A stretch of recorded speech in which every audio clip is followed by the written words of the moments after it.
Bismillah. Kita mulai dari yang kemarin ya. Kita murojaah dulu.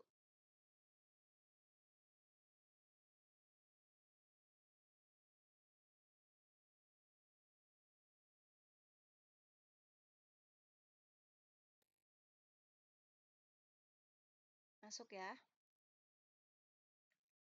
Slide-nya masuk. Masuk teh. Bismillah. Nah, kemarin kan kita udah belajar tentang kenapa sih kita itu harus mempelajari fikih. Ya, mempelajari khususnya fikih ini, fikih haid, nifas sama istihadah. Gitu. Imam Nawawi rahimahullah taala dalam Al-Majmu' ya, kita beliau itu Al-Majmu' namanya. Beliau menyebutkan wa fiqhul haidi muhimun jiddan. Fikih haid itu penting banget. Wa yaktsuru ghalatun nas. Dan banyak orang tuh keliru di dalamnya. Gitu kan, ada yang menganggapnya gini. Pernah nggak kalian dengar gini? Kalau haid terus menerus nggak berhenti sampai 17 hari atau 18 hari contoh. Maka di hari ke-16 itu dia istihadah. Pernah gitu nggak? 15 hari haid, 16, 17, 18 istihadah. Gitu ya? Gitu nggak pemahamannya? Iya teh. Pendengar ini. Gitu teh. Padahal bukan seperti itu yang benar. Jadi tidak semua istihadah itu dihitung dari hari ke-16. Bisa jadi dia itu kena istihadah di hari ke-8. Bisa jadi dia kena istihadah di hari ke-9. Kok bisa? Ya, memang gitu. Nanti ada babnya di bab istihadah. Jadi apa namanya? Pemahaman masyarakat tentang istihadah itu banyak yang salah. Contohnya yang tadi. Jadi mereka menganggap bahwa kalau 15 hari itu haid, lebih dari 15 hari ke-16, 17 itu baru istihadah. Padahal bukan gitu. Jadi istihadah tuh tergantung dia. Dianya masuknya kemana nih? Ke orang yang bisa membedakan darah haid dengan darah istihadah, atau orang yang bisa membedakannya eh, dengan adat kebiasaan. Jadi gitu, nanti ada lagi babnya di sana gitu ya. Nah, makanya kata Imam Nawawi betul. Wa yaktsuru ghalatun nas fihi, banyak orang yang keliru. Nah, makanya fayajibu ta'allumuhu, maka wajib kita mencari ilmunya, mempelajarinya. Nah, kemarin juga udah dijelaskan tentang thalabul ilmi fardhu ala kulli muslim. Mencari ilmu itu wajib bagi setiap muslim. Coba biar kelasnya interaktif, coba sebutin apa aja sih ilmu yang wajib tuh. Ilmu yang wajib kita cari tuh ilmu apa aja yang kemarin disebutin? Ilmu akidah, ilmu fikih, ilmu tasawuf, Itu disebutnya apa? Ilmu apa? Fardu ilmu ain. ain. Fardu ain. Ada ain. Jadi fardu ain. Jadi yang wajib dipelajari itu yang fardu ain. Fardu kifayah juga wajib, tapi kalau ada yang udah mempelajari kita gugur gitu dosanya. Kalau tetap mau pelajari ya lebih bagus, nanti tetap dapat pahalanya. Gitu. Ya. Belajar ilmu haid, nifas, istihadah adalah wajib karena berkaitan dengan sah dan tidaknya ibadah. Kalau kita haid, sholat kan nggak sah. Kalau kita haid, puasa kan juga nggak sah. Gitu, nggak boleh, malah jadi haram. Maka mempelajari fikih haid adalah fardu ain yang mana setiap wanita wajib memahaminya. Dan jika ada suami yang melarang istrinya untuk mencari ilmu ini, maka berdosa. Kecuali dia mengajarkan istrinya ilmu haid ini. Gitu. Jadi kalau saking wajibnya ilmu ini, si suami aja nggak boleh melarang istrinya untuk mempelajari ilmu haid, kecuali dia pintar, dia ngajarin. Gitu. Kemarin juga kita udah berkenalan dengan Habib Abdurrahman As-Segaf. Jadi beliau itu seorang Habib, bahkan beliau itu profesor. Profesor itu apa? Udah apa, guru besar gitu. Guru besarnya dosen. Udah dosen di atas dosen, namanya profesor, guru besar. Namanya Al-Habib Abdullah bin Abdul Qadir As-Segaf. Said Abdurrahman. Disebutnya tuh biasanya Habib Abdurrahman. Jadi beliau itu kepala program studi fikih dan usul fikih di Fakultas Syariah dan Qanun Universitas Al-Ahqaf Yaman. Pernah dengar ya Al-Ahqaf? Al-Ahqaf Yaman, beliau itu ketua fakultas syariahnya, kepala program studi fikih dan usul fikih. Lahir pada tanggal 7 Rabiul Awal 1396 Hijriah atau Maret 1976. Masa kecil beliau habiskan untuk belajar di Ribat.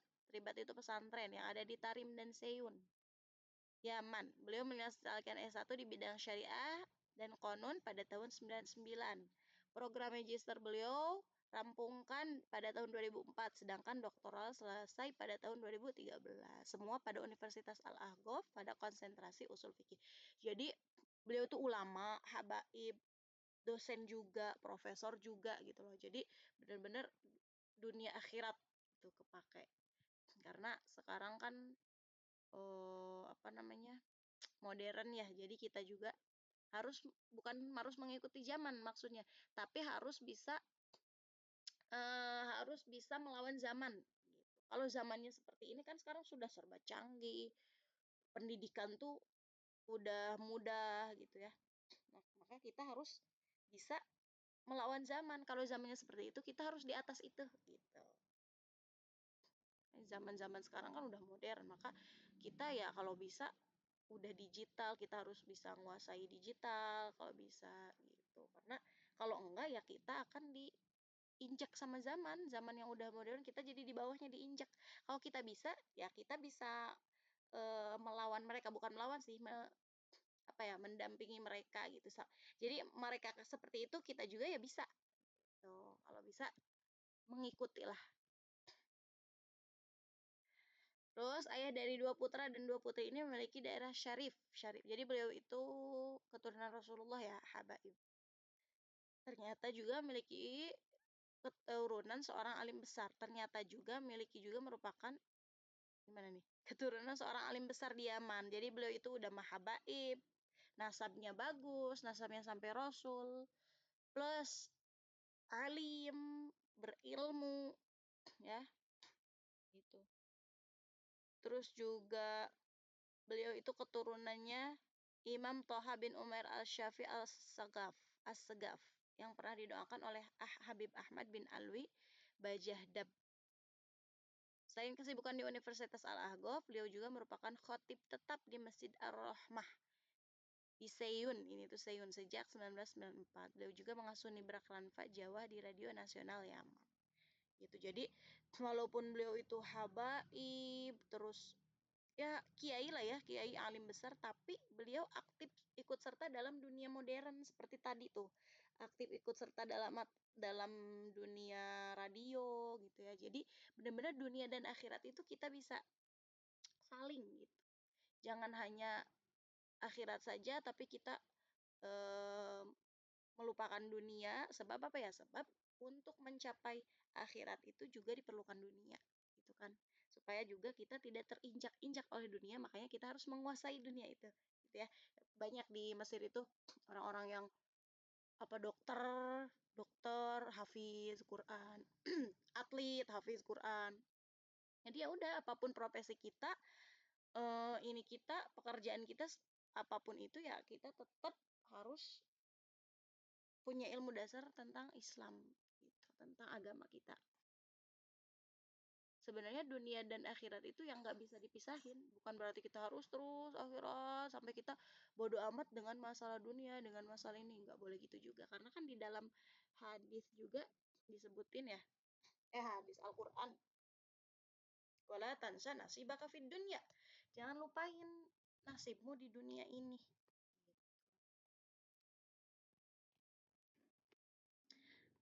Kemudian setelah berkenalan dengan Habib Abdurrahman, nah kita harus tahu ya, Al-Ibanah wal Ifadhah berarti karangan siapa?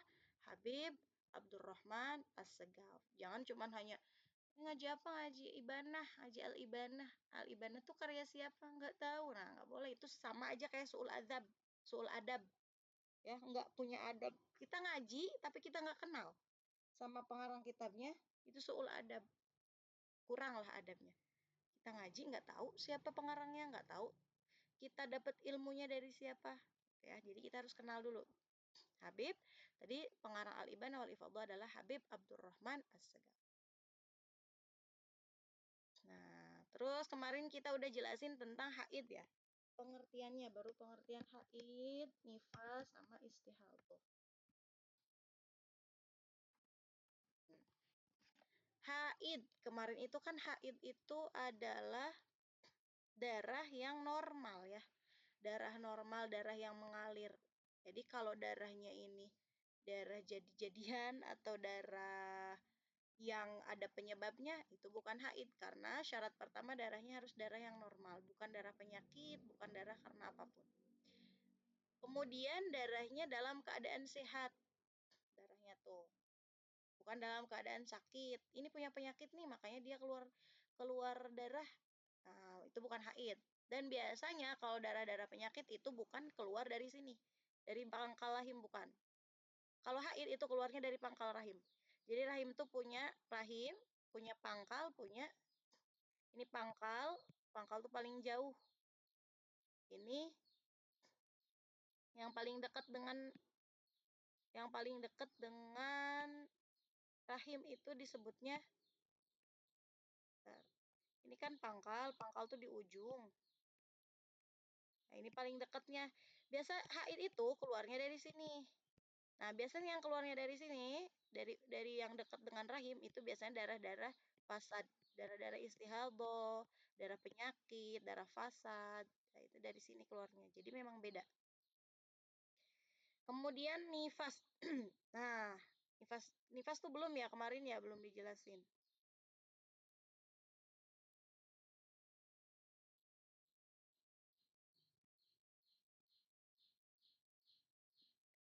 Nah, belum dijelasin tentang nifas. Kita masuk ke bab nifas.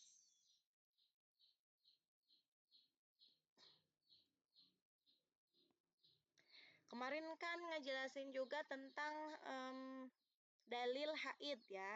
Dalil haid itu yang Rasulullah itu melarang untuk mendekati wanita. Maksud mendekati itu berarti apa maksudnya?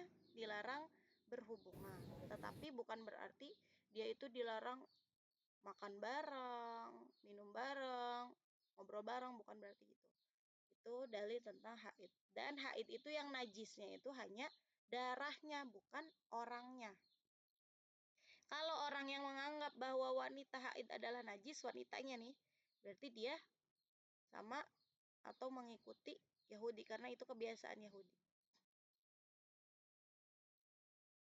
Nah, sinul haidhi. Nggak, sampai kemarin itu sampai ini ya.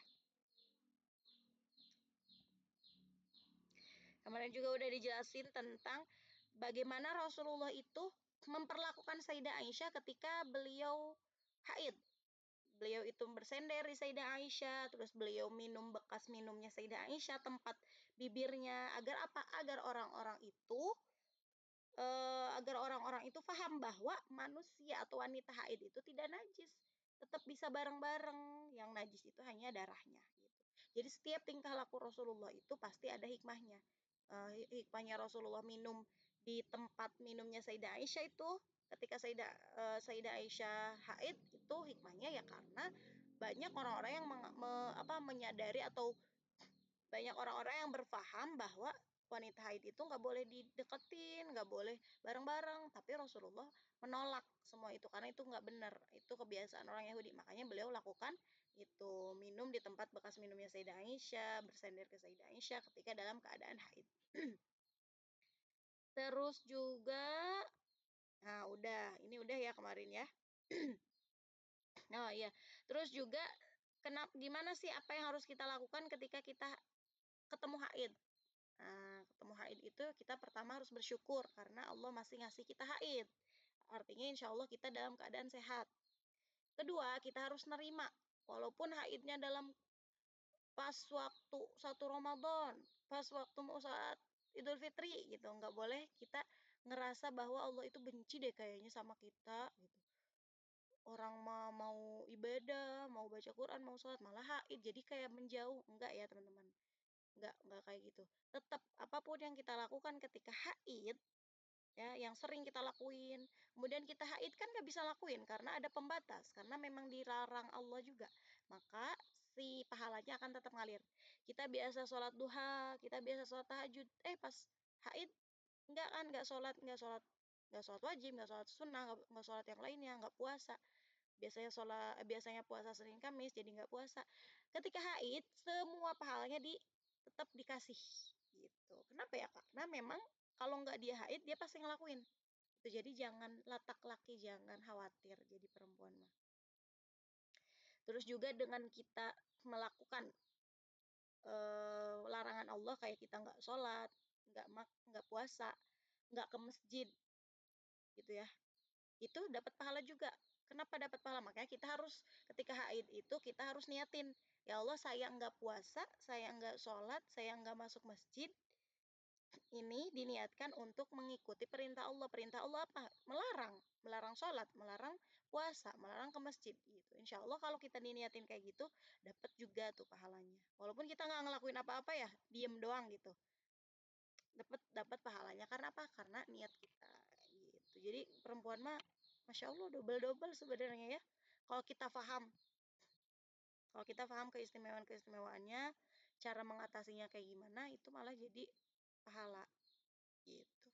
Nah, kemudian sekarang kita ngejelasin tentang masuk ke bab nifas. Siap ya? Ta'rifun nifas, pengertian nifas. An-nifasu, nifas itu huwa, yaitu nifas itu apa? Adam, dam itu darah, al-kharij yang keluar. Ya. Ba'da faroghir rahimi minal hamli. Ba'da setelah faroghir rahimi, kosongnya rahim. Jadi si rahim ini udah kosong. Dari mana? Dari apa kosong? Minal hamli, dari kehamilan. Ini perut nih, ini rahim. Rahim itu ada bayinya kan? Ada bayi. Setelah si bayi ini keluar dari rahim, udah keluar, semuanya keluar, udah, kemudian dia keluar darah. Maka darah ini disebut darah nifas. Syaratnya apa tadi? Ba'da faroghir rahim. Setelah si rahim ini kosong dari kehamilan, artinya setelah si bayi ini keluar. Kalau darah berarti apa? Kalau darah yang keluar sebelum bayi ini keluar, ya, sebelum kehamilannya kosong, maka itu bukan nifas, ya. Ada darah-darah yang keluar sebelum lahir, maka itu bukan nifas. Nifas itu apa? Darah yang keluar setelah, harus digarisbawahi, setelah, bisa disebut setelah melahirkan, ya, setelah melahirkan, bisa disebut setelah rahim itu kosong. Gitu, karena ada dua keadaan. Perempuan itu ada dua keadaan kalau lagi hamil. Ada yang lahir, bener lahir gitu, keluar bayinya. Maka setelah bayi keluar itu ketika dia keluar lagi darah, maka itu darahnya darah nifas. Ada yang keguguran kan? Ya, kalau keguguran kan bukan melahirkan, yang keluarnya kan bukan bayi. Nah, itu juga kalau dia keguguran, maka yang keluar apa? Bisa jadi yang keluar itu gumpalan darah. Ya, yang keluar itu gumpalan darah. Terus juga ada gumpalan daging, gitu ya, baru menggumpal. Kalau keguguran kan, kemudian diambil kan dari rahim ini, si gumpalan darahnya, si gumpalan dagingnya. Nah, ada yang dikeluarkan kan di rahim ini, ada yang dikeluarkan gumpalan darah, gumpalan rahim, gumpalan daging. Maka kalau dia mengalami pendarahan atau mengalami keluar darah setelah gumpalan darah, gumpalan daging ini keluar, maka baru itu disebut nifas juga. Jadi nifas itu bukan dalam keadaan setelah melahirkan aja, tapi dalam keadaan dia keguguran, kemudian diambil gumpalan darah dan gumpalan dagingnya, yang mana gumpalan darah dan gumpalan daging ini adalah gumpalan darah dan gumpalan daging calon bayi ya, bukan gumpalan darah atau gumpalan daging yang lain, bukan penyakit, bukan apa-apa, tapi ini gumpalan darah sama gumpalan daging ini punyanya bayi. Jadi nanti itu kalau jadi dia akan menjadi bayi, gitu, calon bayi. Kalau itu udah dikeluarin, udah dikeluarin semua, kemudian dia keluar darah, maka itu darahnya darah nifas juga. Gitu. Jadi nifas itu bukan hanya setelah melahirkan, setelah keguguran kemudian diambil itu gumpalannya juga disebut nifas. Gitu ya. Ini nifas itu bukan hanya dalam keadaan melahirkan doang. Paham ya? An-nifasu. Nah, kita lebih jelasnya lagi ini penjelasannya. An-nifasu, nifas itu dzalikad dam, ya, darah yang keluar, alladzi yakhruju yang keluar ba'da faraghir rahimi minal hamli. Setelah si perempuan itu kosong dari apa yang dia hamilkan. Ya, baik kah, gumpalan darah kah, atau gumpalan daging kah. Intinya sudah kosong. Intinya sudah kosong gitu. Bentar.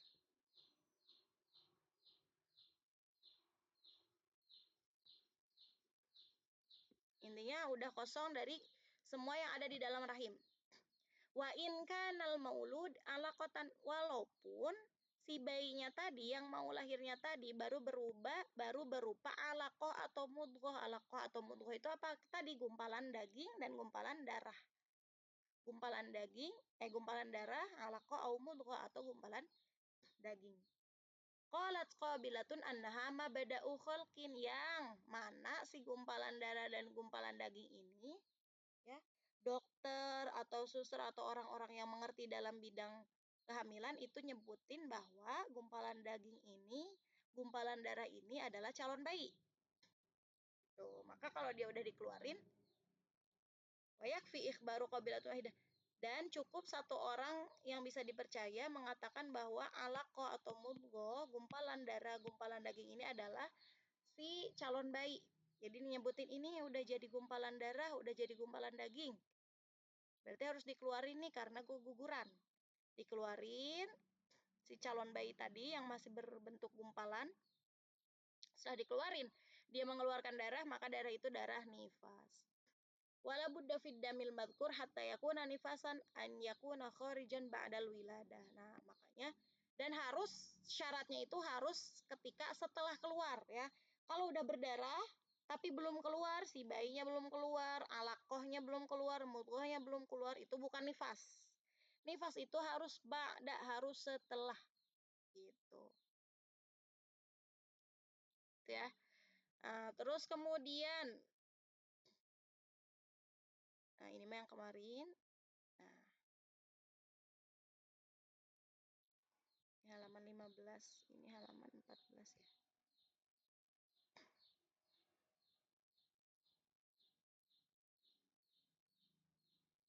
Nah, ini pokoknya harus dicatat ba'dal wiladah. Ba'dal wiladah tuh setelah melahirkan, setelah mengeluarkan bayi, mengeluarkan alaqah atau mudghah. Ai qabla mudhiyi 15 yauman minha. Atau si darahnya ini keluar gimana nih Tenuni, udah keluar si bayi, ya. Bayi atau gumpalan tadi udah keluar. Tapi nggak langsung keluar darah nifas nih, kering gimana nih? Nah, di sini disebutin qabla mudhiyi 15 yauman, harus sebelum 15 hari. Dalam keadaan 15 hari ini kalau belum keluar, ya, nggak keluar nih sampai 15 hari, atau baru keluarnya di bawah 15 hari.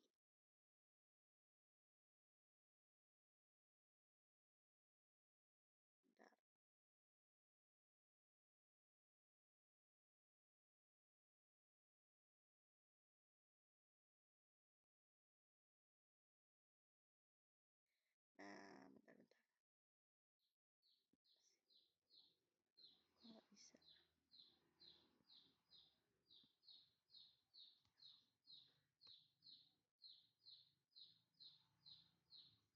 Ya, kita tulisin.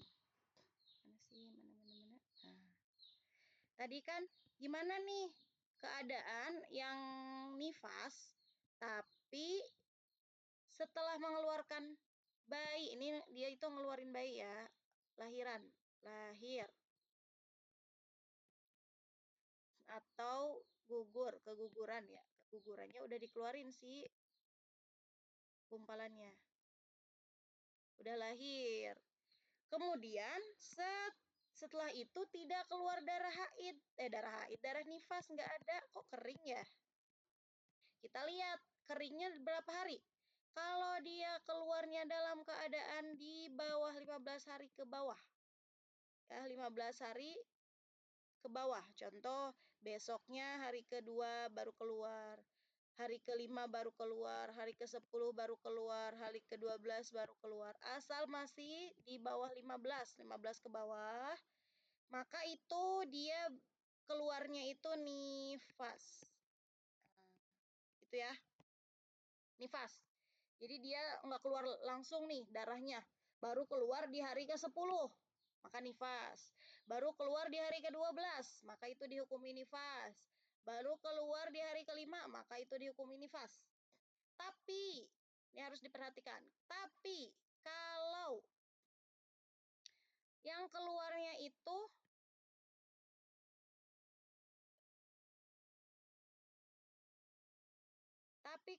keluarnya itu keluar darahnya itu di hari ke-15 ke atas, 16, 17 gitu ya. 16, 17, 18 sampai ke atas, pokoknya di atas 15, maka itu bukan nifas. Udah lahiran tuh nggak adaan darah. Datang-datang hari ke-17. Maka ini bukan nifas. Ini disebutnya apa? Ini disebutnya haid. Kenapa? Karena sudah diselingi atau sudah ada pembatas waktu 15 hari. Gitu ya. Jadi perhitungannya ini haid. Berarti dia nggak nifas. Ini nifas. Gitu.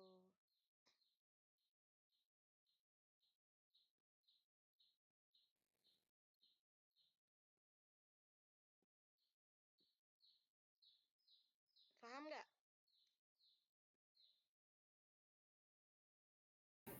Insya Allah paham teh.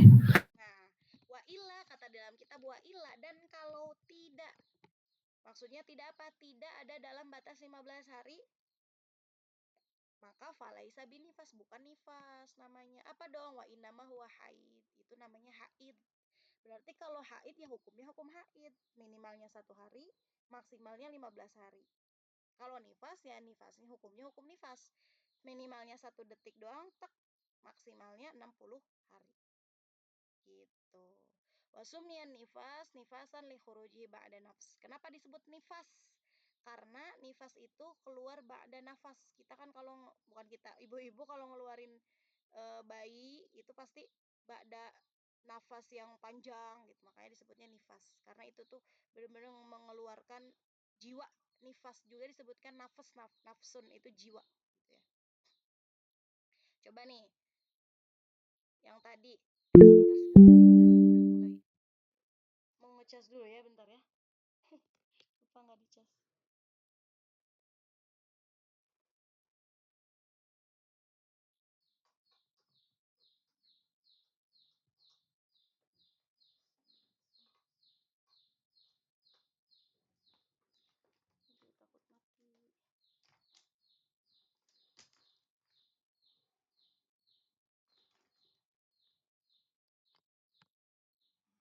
Oke.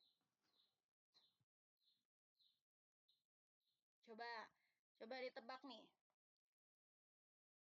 Seorang wanita, semuanya bersuara ya. Dia lahiran tanggal 15. Lahir tanggal 15 atau keguguran tanggal 15. Setelah itu dia nggak keluar darah. Keluar darahnya di hari ke-20 ke tanggal 25. Keluar darah di tanggal 25. Ini apa? Haid apa nifas?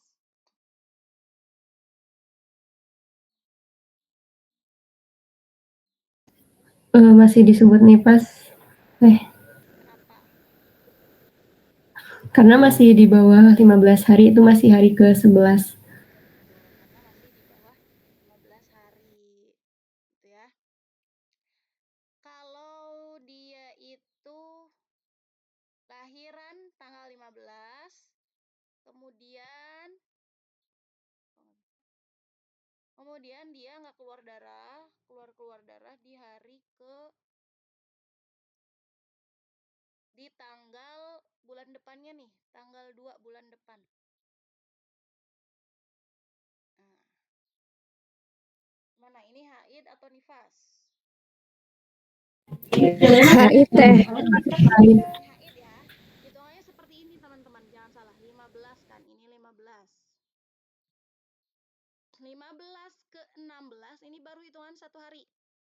Kalau dia keluar darahnya jam 3 sore, maka 1 harinya tanggal 16 jam 3 sore juga, gitu ya. Ngitungnya harus gitu. Terus 17,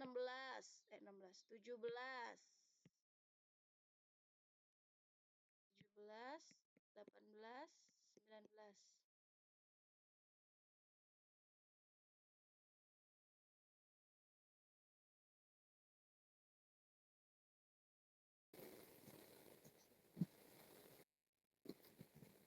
17, 18, 19, dari 16 ke 17 2 hari, 3 hari, 4 hari sampai selanjutnya. Gitu ya ngitungnya ya. Haid juga gitu. Kalau haid hari Minggu maghrib, berarti 1 harinya itu kapan? Senin maghribnya. Hitung-hitungnya.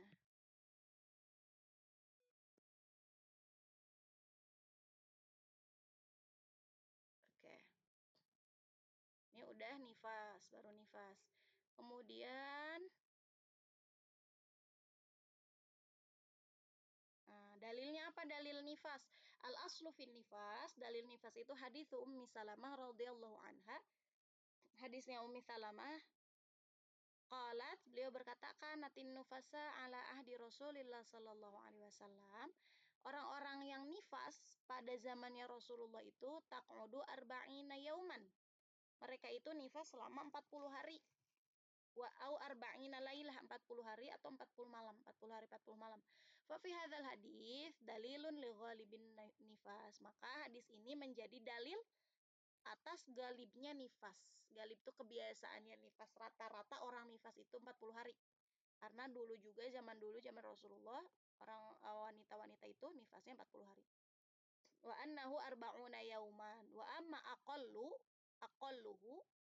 paling sedikitnya nifas itu lahdhah. Lahdhah itu apa? Lahdhah itu sebentar, setitik tek, itu doang udah.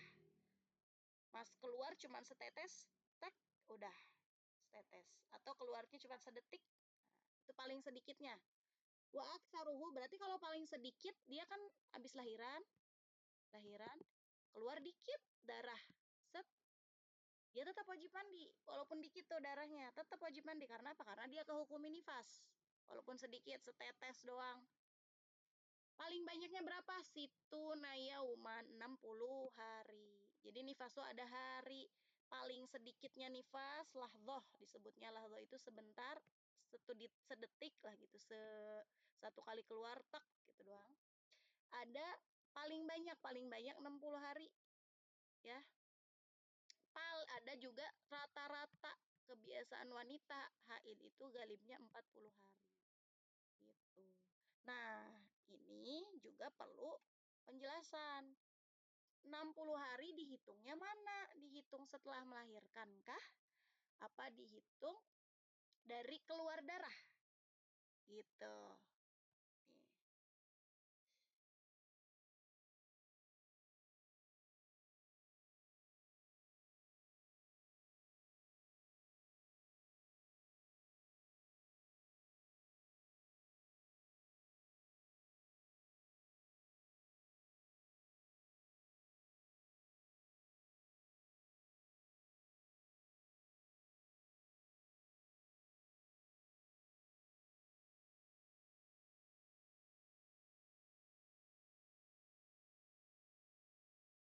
Nifas dihitungnya dari mana? Nifas. Hukum nifas itu yang pertama ada namanya hukum, menghukumi apakah darah ini dia itu bisa disebut nifas atau suci. Ada disebutnya adat. Adat itu hitungan. Ya. Hukum ini maksudnya ketika dia keluar darah, ya udah dia dihukumi seorang nifas, orang yang nifas apa?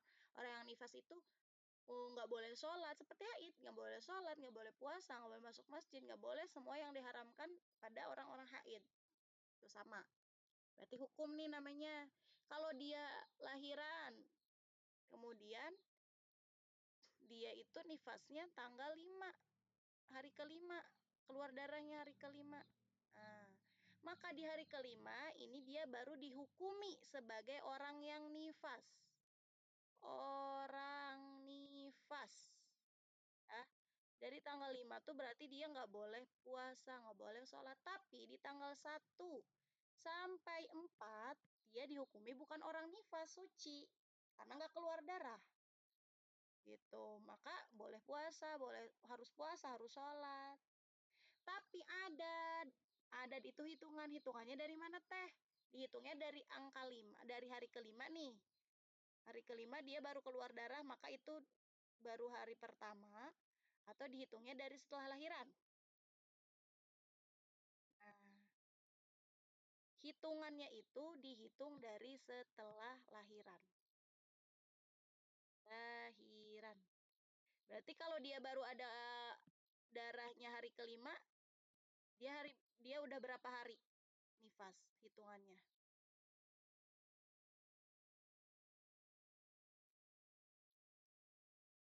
5 teh. 5. Berarti dihitungnya dari setelah lahiran ya. Setelah lahiran langsung dihitung adat. Adat itu hitungan. Berarti kalau 60 hari ya 60 hari dari masa lahiran.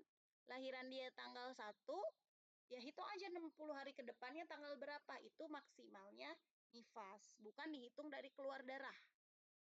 Tapi dihukumi sebagai orang nifas itu dari pas keluar darah. Pas nggak keluar darah berarti dia dihukumi suci.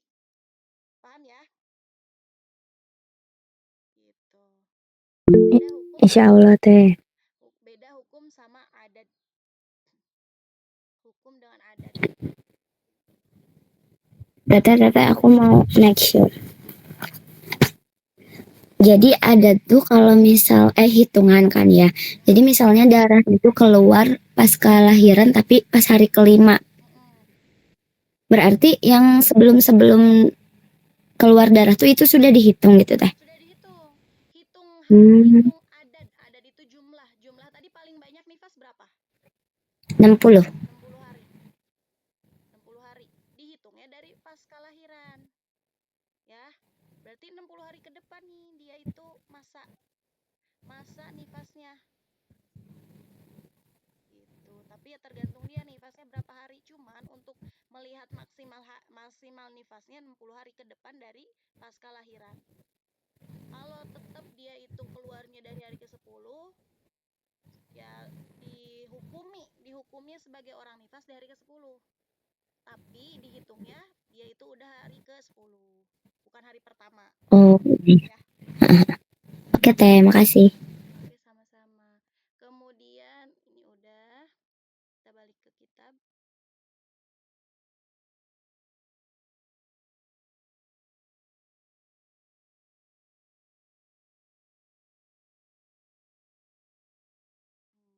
Udah ya, ini nifas kita udah jelasin. Kemudian kita masuk ke istihadah.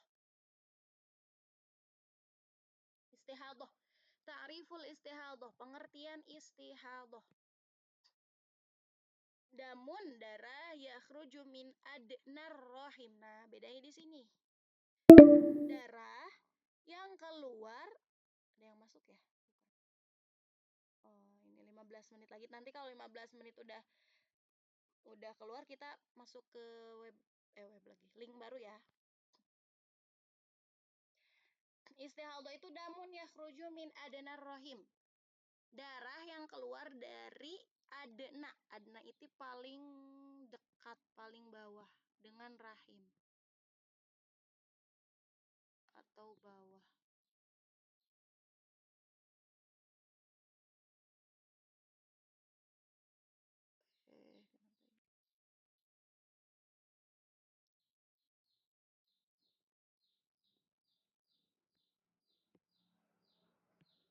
Paling dekat atau paling bawah. Nah, kalau tadi kan haid itu di atas ya, pangkal paling ujung. Kalau darah istihadah itu paling dekat dengan rahim. Beda keluarnya itu. Fi ghairi ayyamil haid. Bukan dari masa-masanya haid. Oh, belum waktunya haid kok udah keluar darah. Oh, berarti itu darahnya bisa jadi darah istihadah. Dan bukan dari hari-hari nifas. Kalau keluarnya bukan dari hari-hari nifas yang tadi 60 tadi, maka dia bukan nifas juga, namanya istihadah. Gitu. Pokoknya istihadah itu bukan haid, bukan nifas. Tidak masuk ke sifat-sifat haid, ke syarat-syarat haid, nggak masuk ke syarat-syarat nifas, nggak masuk ke ciri-ciri nifas. Gitu. Dan musalis wal akhir minad dima al kharija minal farji huwa damul istihadah. Darah yang ketiga, darah yang terakhir yang keluar dari farjinya wanita adalah darah istihadah. Yuqalu lahu damun fasad. Ada yang nyebut juga istihadah itu fasad, darah fasad. Fasad itu rusak karena istihadah itu memang darah penyakit, darah rusak. Wa huwa damun yakhruju min adnar rahim, yaitu darah yang keluar dari bawah rahim. Bikhilafil haidi, berbeda dengan haid. Tadi yang dibilang haid itu dari pangkal, dari ujung. Fa'innahu yakhruju min aqsar rahim. Sungguhnya si haid itu keluarnya dari ujung. Terus si istihadah ini yakhruju fi ghairi ayyamil haid. Keluarnya bukan dari masa-masa haid. Bukan hari-hari haid. Bukan hari-hari nifas.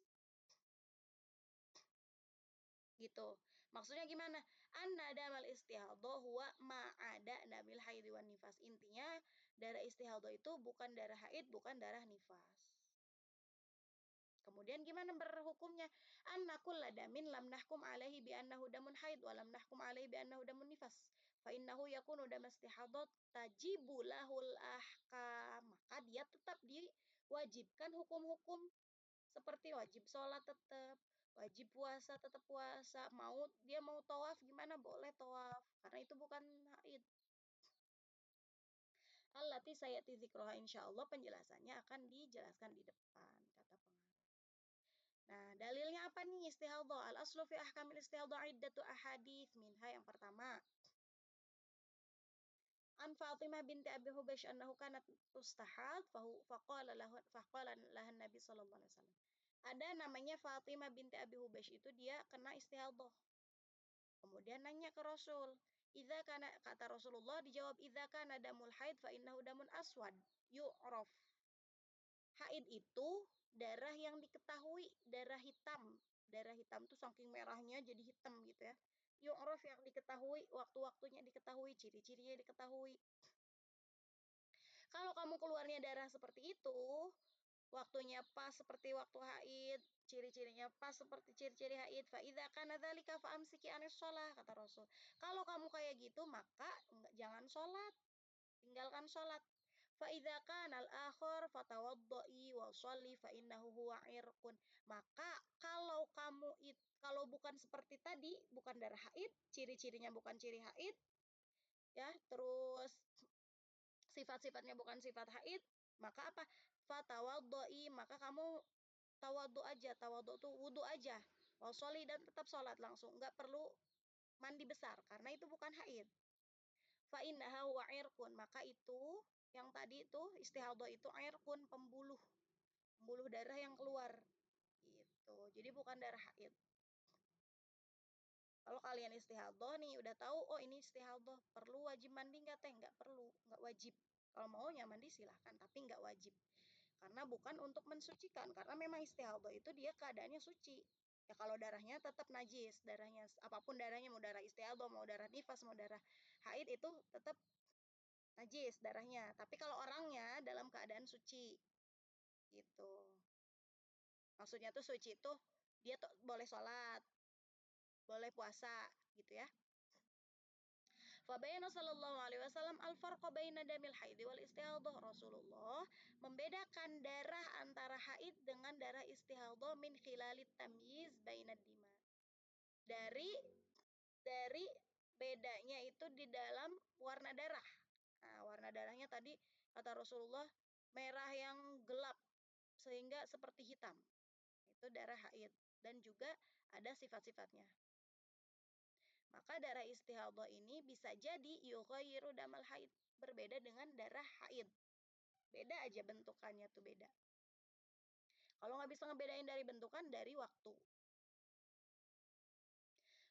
Wadamul istihadhah yakhruju min irqin. Nah, darah istihadhah itu keluar dari pembuluh darah. Yuqalu lahu azil, disebutnya azil. Nama pembuluh darahnya. Gitu. Nah, kemudian ini juga hadis tentang ya Rasulullah, saya itu perempuan yang istihadhah gitu. Apakah saya harus sholat atau tinggalin sholat?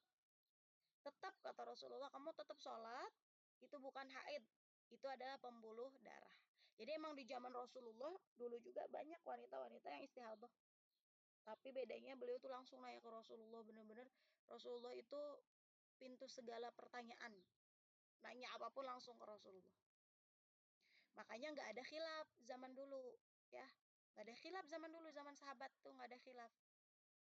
Karena langsung nanya ke ininya, ke pintunya gitu. Nggak ada khilaf, nggak ada perbedaan.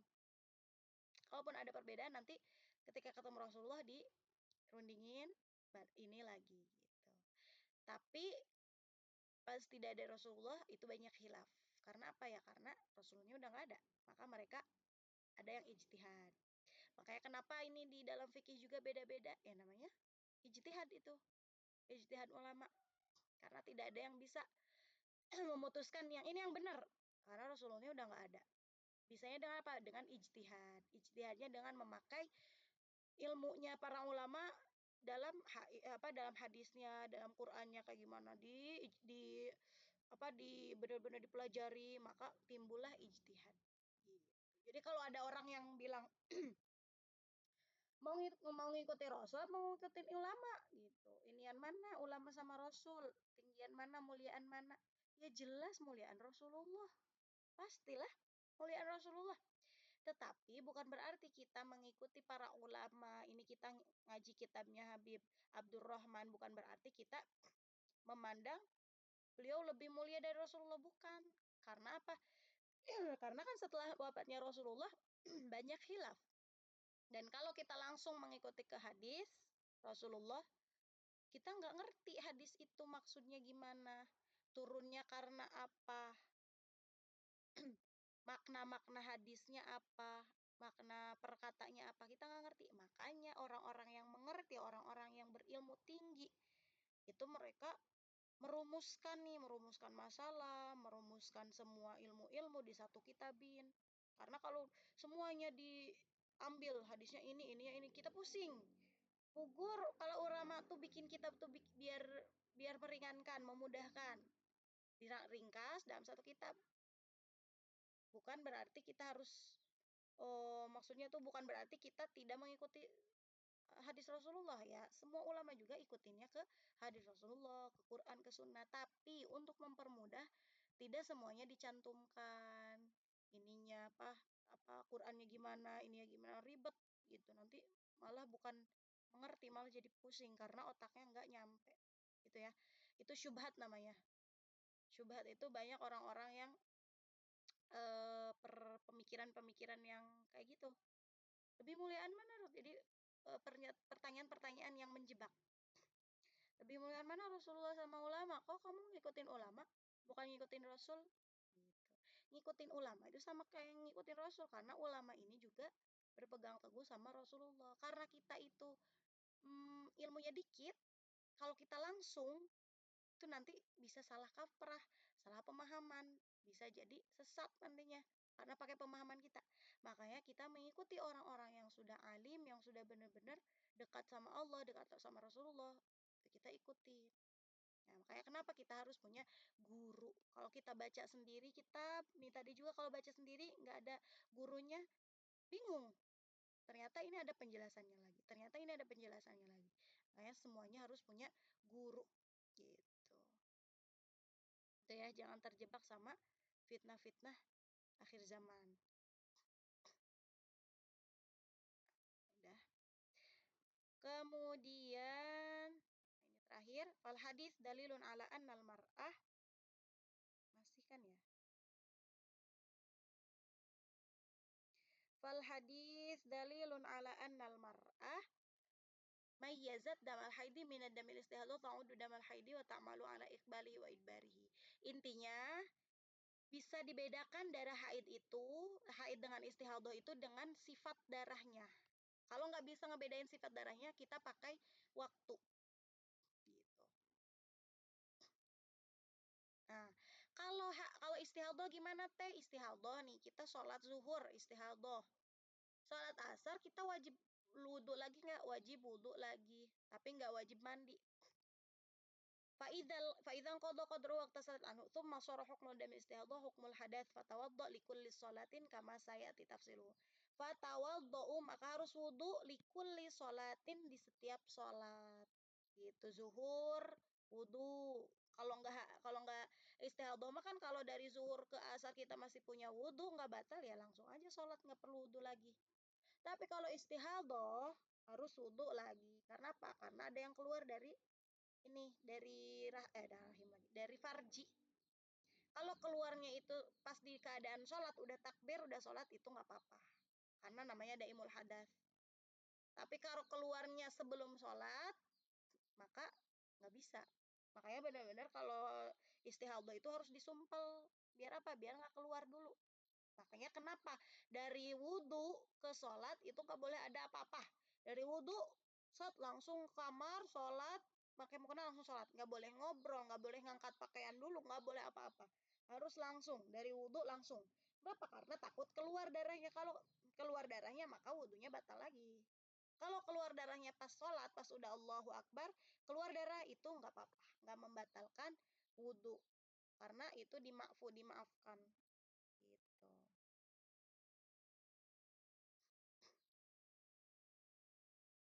Sudah, ini kita masuk ke hukum rutubatul farji, hukum keputihan.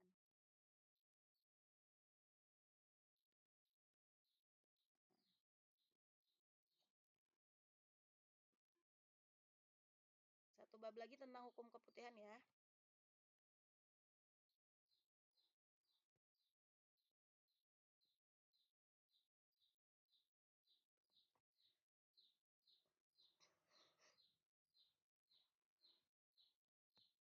Teteh Afwan, mau diganti dulu linknya?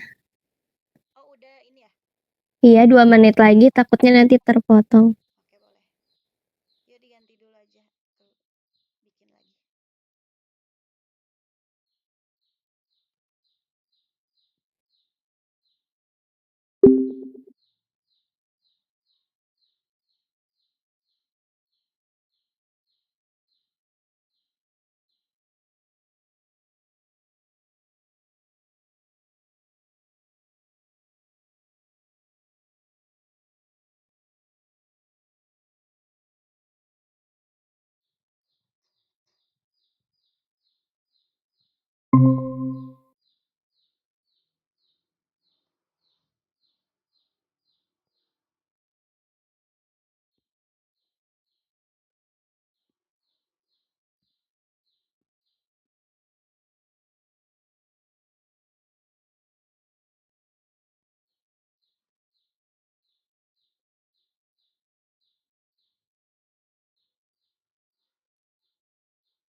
Khotimatun fi hukmi rutubatil farji.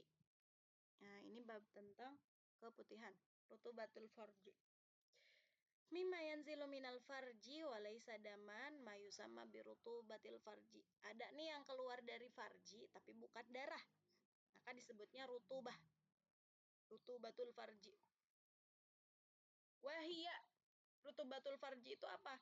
Ma'un abiyadun mutaraddidun bainal madhi wal araq. Air gitu ya, cairan abiyad yang putih, mutaraddidun yang mutaraddid yang ragu-ragu, bainal madhi wal araq, antara madhi sama araq. Araq itu keringat. Wa yutasa'alu anha.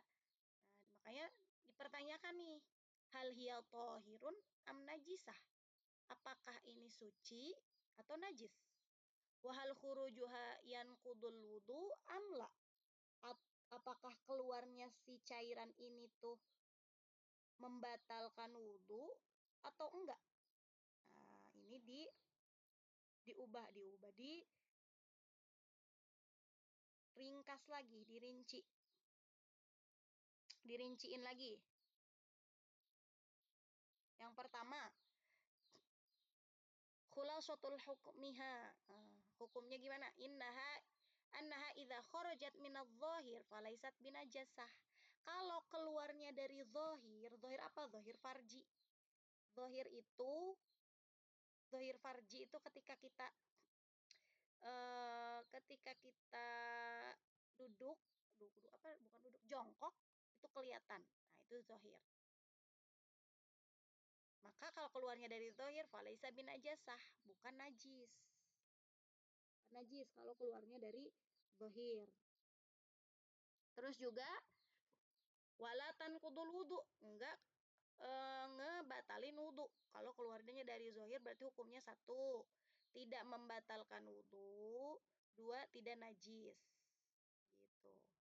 Tapi kalau wa in kharajat minal batin, kalau keluarnya dari batin, dari dalam, maka apa? Maka najis dia itu. Naqadatil wudu, pertama dia membatalkan wudu. Terus wahia najisah, dan dia juga najis. Nah, jadi kita gimana nih? Keluar darah. Cairannya berasal dari mana? Zahir apa batin? Gitu.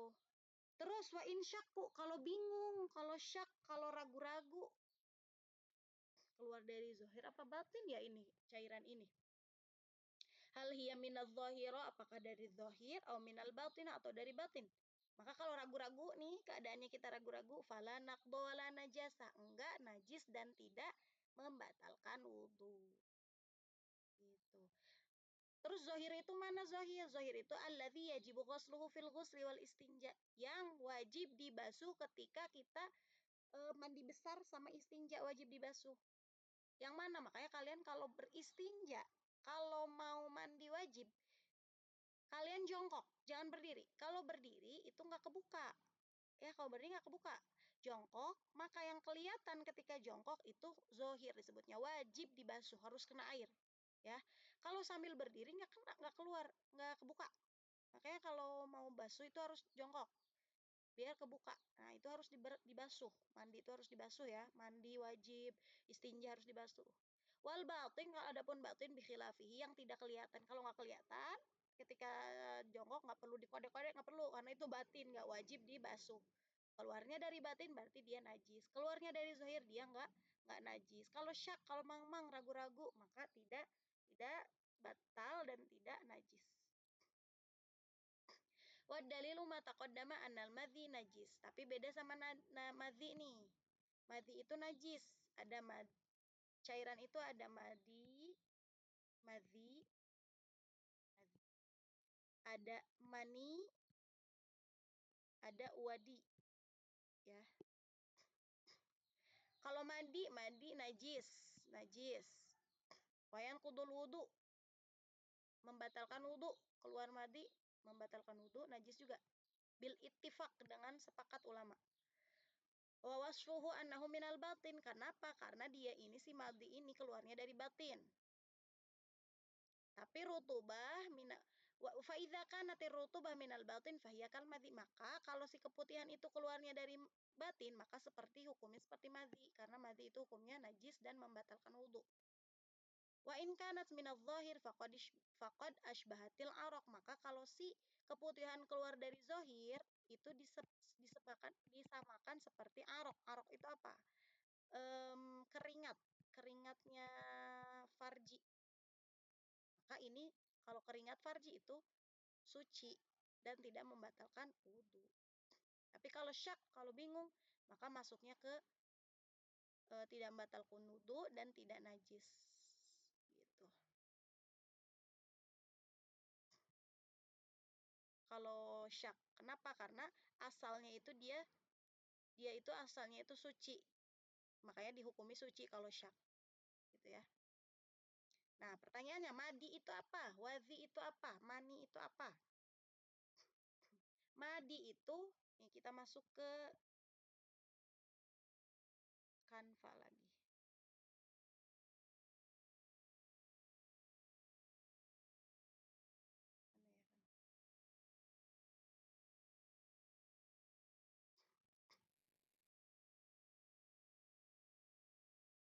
Nah, hukum keputihan tadi ya, udah jelas.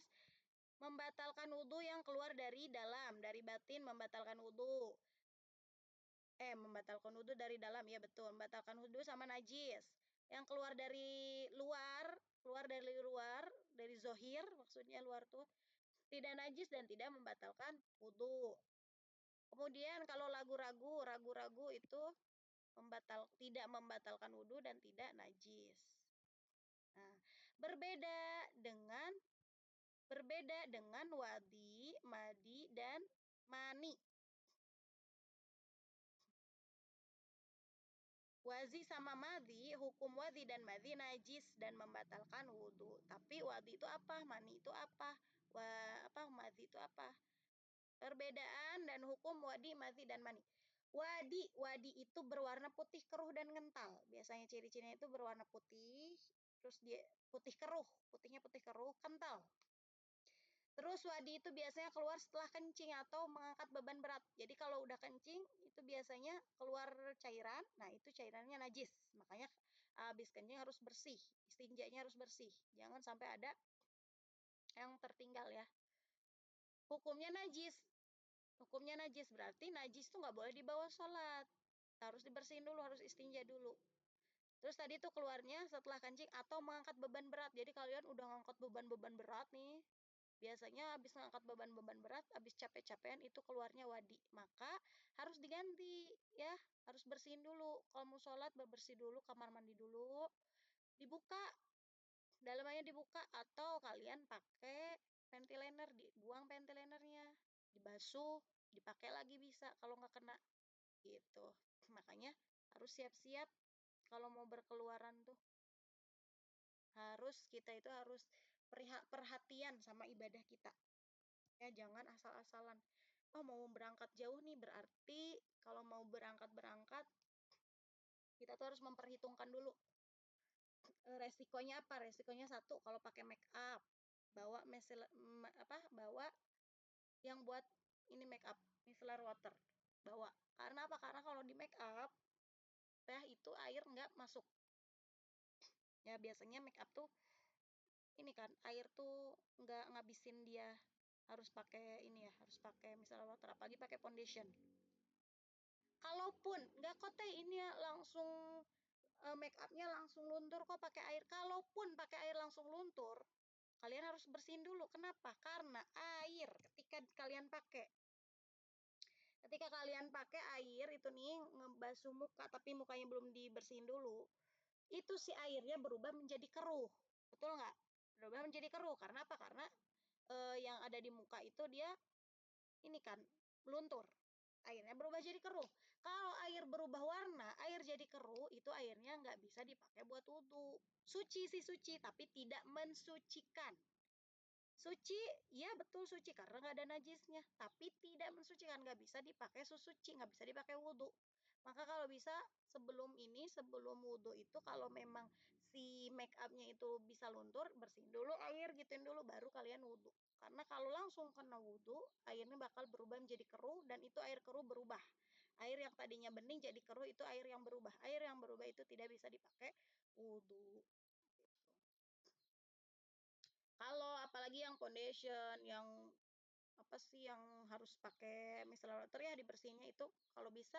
Kalau mau berpergian tuh harus perhatian sama ibadah kita tuh, jangan hanya penampilan doang diperhatiin. Boleh, it's okay, penampilan bagus, penampilan enak dipandang, memang harus bagus, tapi harus perhatian juga sama ibadah di belakangnya. Gimana nih? Oh, berarti harus bawa micellar water. Suka keputihan, suka keluar wadi, kalau lagi capek berarti harus bawa salin, atau enggak pakai panty liner, atau enggak ya dibuka aja, nanti pakai lagi habis sholat gitu. Nah, tadi wadi ya, sekarang madhi. Madhi berwarna putih bening atau kuning encer, tidak kental. Nah, warnanya gini ciri-cirinya. Tanpa terasa keluar ketika muncul syahwat. Jadi madhi biasanya keluarnya setelah muncul syahwat gitu. Habis lihat apa, bersyahwat, kemudian keluar cairan, itu sebutnya madhi. Tapi nggak kerasa keluarnya, bukan yang muncrat, keluarnya tidak terasa. Itu hukumnya apa? Najis. Wajib bebersih dulu mau sholat, wajib bersih, wajib dilepas pakaiannya. Pakaian yang kena najis ya. Gitu. Dan membatalkan wudhu, harus wudhu lagi. Kalau udah punya wudhu, kemudian keluar madi, keluar wadi, harus diulang lagi wudhunya karena membatalkan wudhu. Kalau sperma, kalau mani itu ciri-cirinya ada tekanan ketika keluar, jadi kayak muncrat gitu. Ketika berhubungan badan, atau perempuan mengeluarkan mani ketika orgasme, nah itu berarti wajib. Kalau mani itu wajib, bukan wajib wudhu, tapi wajib mandi besar kalau mani. Terasa nikmat ketika keluar. Ketika basah berbau seperti adonan kue roti, atau berbau putih telur ketika kering. Hukumnya apa? Nah, hukumnya mani ini hukumnya suci. Ya, hukumnya suci, beda sama madhi wadi. Madhi wadi itu hukumnya najis. Nggak boleh dipakai sholat. Kalau mani hukumnya suci. Tapi dia harus mandi. Jadi ketika dia mandi, ini hanya sekedar gambaran ya, biar kalian gampang mencernanya. Kalau keluar mani, gak bisa sholat karena harus mandi dulu ya, mandi. Kalau pakai lagi pakaian yang terkena mani tadi boleh, kenapa? Karena itu hukumnya suci. Beda dengan wadi madhi. Wadi madhi itu tidak wajib mandi, tapi najis, juga membatalkan wudhu gitu. Hukumnya suci, mewajibkan mandi, tapi mewajibkan mandi. Biasanya sperma laki-laki berwarna putih kental dan mani perempuan berwarna kuning cair. Namun hal ini tidak bisa dijadikan pedoman. Gitu. Jadi harus sesuai dengan ciri-ciri yang ini.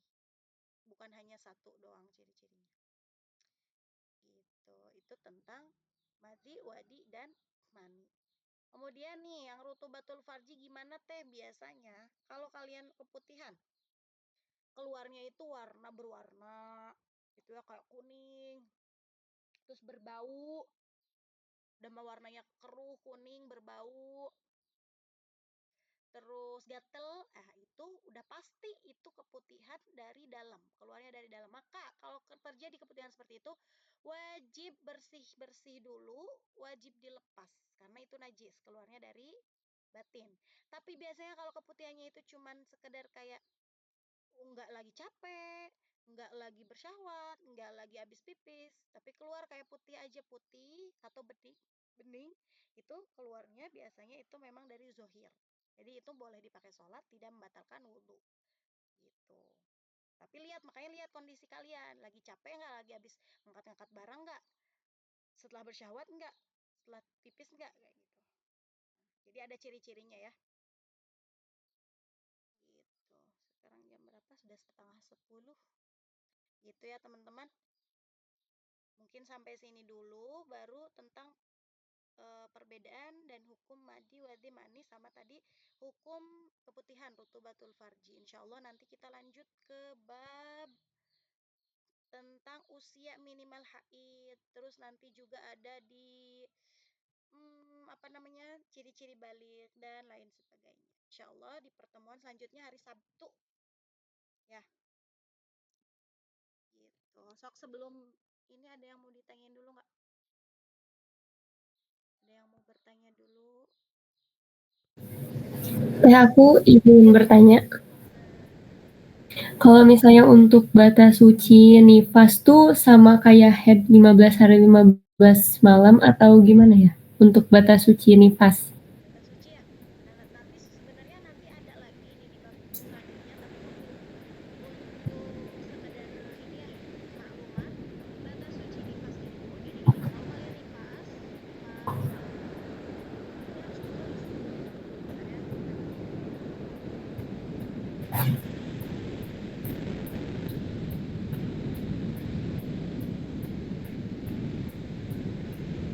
biar nanti pas di bab nifas udah enak.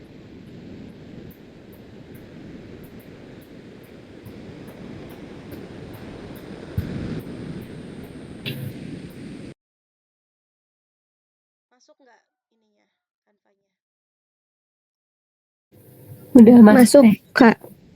Tapi masih di minimal height. Minimal aja, bentar. Agak lola nih.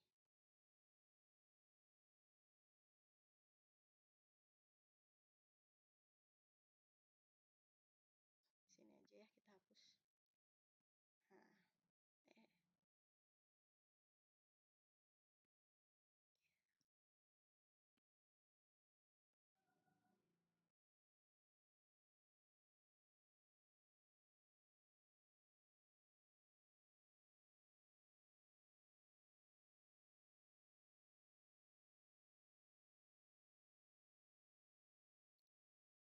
Oke. Nifas ya tadi.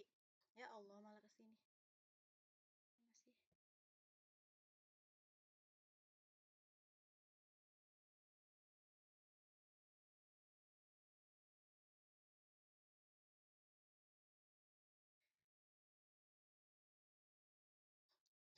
Nifas. Nifas itu tadi paling sedikit berapa? Paling sedikit nifas berapa? Satu Tes satu tetes. Paling banyak 60 hari. 60 hari. Ini 60 hari ke depan ya. Kalau masih keluarnya dalam 60 hari ke depan, ini dibagi dua. Set, dibagi dua.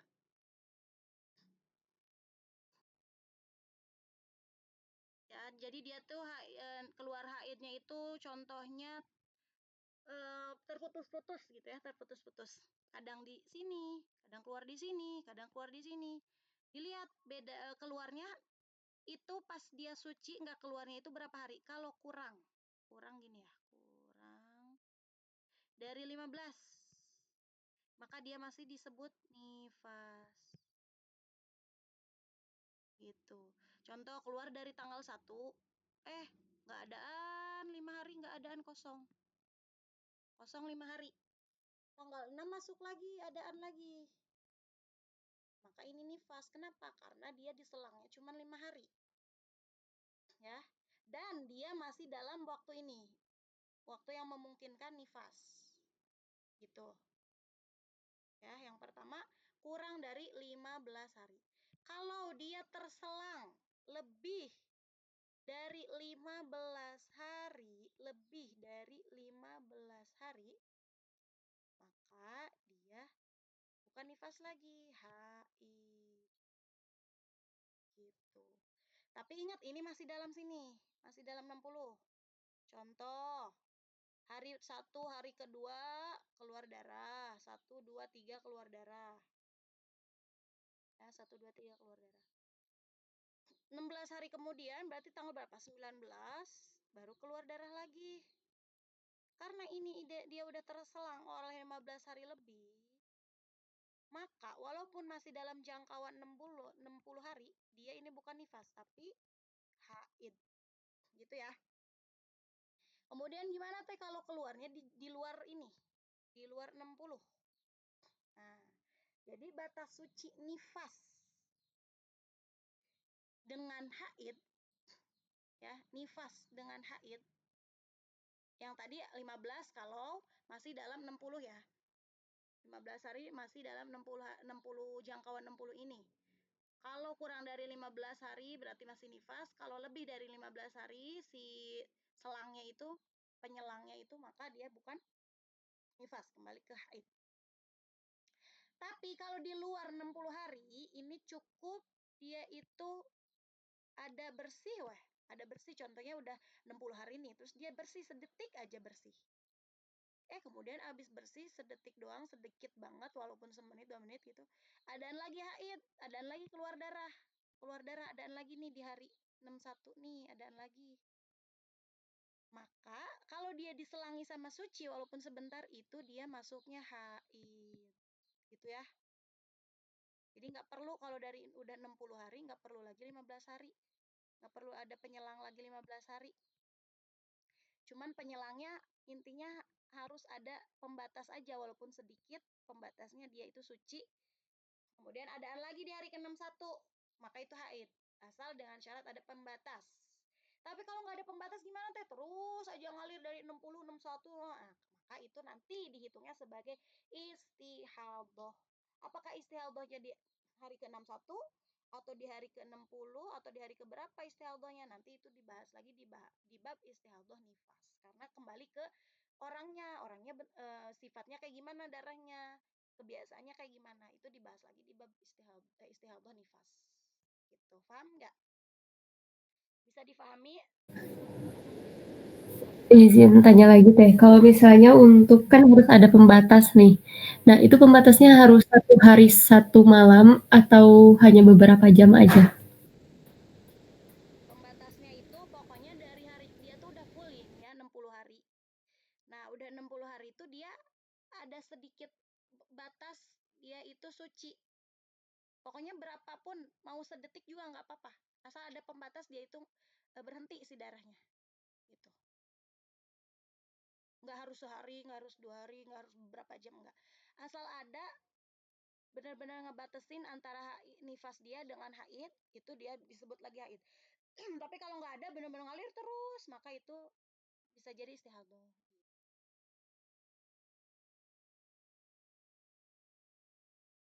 Dihitung aja dari pertama dia lahir ke hari 60 itu kapan gitu. Dan dari pas 60 itu kalau ada pembatas antara hari 60 ke 61 nih, ada nggak keluarnya nih darah tuh sebentar, mau 5 menit, mau 1 jam, mau 5 jam, oh berarti keluar lagi darah, itu darahnya haid hukumnya. Kalau nggak ada pembatas sama sekali, terus ngalir, bener-bener ngalir, nggak ada batas, maka itu istihadhah. Gitu. Paham nggak, teman-teman? Paham, terima kasih. Ini nih, pokoknya di nifas itu ada 2 jenisnya. Dia masuk ke 60 hari kah atau di luar 60 hari. Kalau di dalam 60 hari dibagi 2. Ya, dibagi 2. Apakah dia itu kurang dari 15 hari waktu kosongnya, waktu nggak keluar darahnya, atau keluar dari 15 hari. Kalau kurang dari 15 hari dia keluar lagi, maka nifas. Kalau lebih dari 15 hari keluar lagi, maka haid. Coba saya tanya ya. Dihitung. Ada yang melahirkan tanggal 3. Ya, lahir tanggal 3. Coba hitung. Lahir tanggal 3 nih. Kemudian 3, 4, 5 keluar darah biasa, berarti nifas ya itu. 3, 4, 5. Habis itu suci, nggak keluar darah. Nggak keluar darah dari tanggal 5. Keluar lagi tanggal 25. Keluar lagi tanggal 25. Haid atau nifas? Haid. Haid. Udah lebih dari 15. 15. Gitu ya. Contoh sekarang dia nifas 5 hari. 5 hari nifas. 1, 2, 3, 4, 5 dia nifas. Ya, hari ke-10 hari ke-6 sampai ke-10 dia suci. Hari ke-11 adaan lagi. Keluar lagi darah. Nifas apa haid? Masih nifas. Masih nifas. Masih nifas. Gitu ya hitungannya ya. Paham ya? Paham teh. Ada bab khusus. Ulang lagi di bab nifas.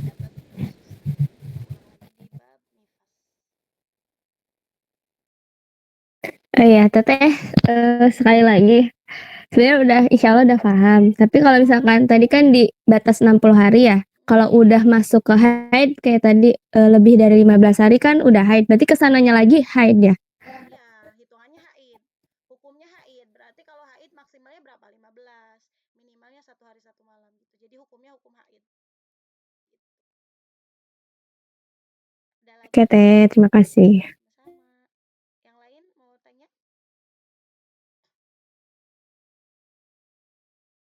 Paham ya? Kalau sudah paham, kita akhiri insya Allah pertemuan kedua ini. Kita ketemu lagi hari Sabtu insya Allah. Terima kasih semuanya. Akhiri dengan Al-Fatihah seperti biasa, istighfar 3 kali sama doa kafaratul majlis. Alhamdulillahirrabbilalamin. Astaghfirullahaladzim. Astaghfirullahaladzim. Astaghfirullahaladzim. Subhanakallahumma wa bihamdika asyhadu an la ilaha illa anta astaghfiruka wa atubu ilaik. Syukran. Assalamualaikum. Waalaikumsalam warahmatullahi wabarakatuh. Banyak Teh. Jazakillah khair Teh.